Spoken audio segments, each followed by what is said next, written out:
With emotions running high after the presidential election, protesters took to the streets of Austin twice this week. But did they break any laws or city ordinances? According to the City of Austin website, yes, they did.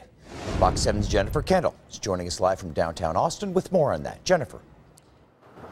This street is quiet tonight, but last night and Wednesday night, that was not the case. Hundreds of protesters marched up and down Congress Avenue, Brazos Street, and other downtown streets, and police blocked off roads as they did so.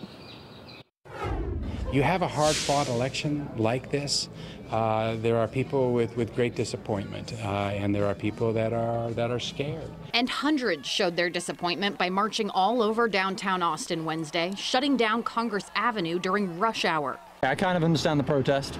Just wish it wasn't affecting my route home. But how come protesters were allowed to block downtown Austin streets? The City of Austin's website says under protest rules that, quote, you cannot get into the street for any reason. There are certain limits. The government can place sort of what are called time, place, and manner restrictions, particularly where a protest might impede traffic. Well, First Amendment protests do not require a city permit. If protesters are planning to block a street, a permit must be requested 10 days prior to the event. According to the Austin Police Department, these protesters did not have one. It impeded traffic. It was during rush hour.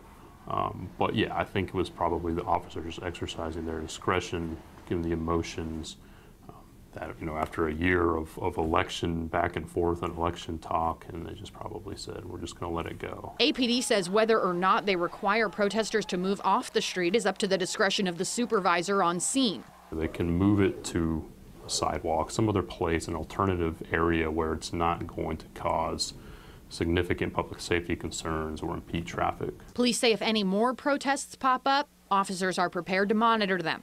But Wednesday, other laws were broken as well. Protesters can't engage in what's called sort of civil disobedience. They can't vandalize property. They can't trespass. They can't assault people. We contacted Austin Mayor Steve Adler to find out his take on protests this week.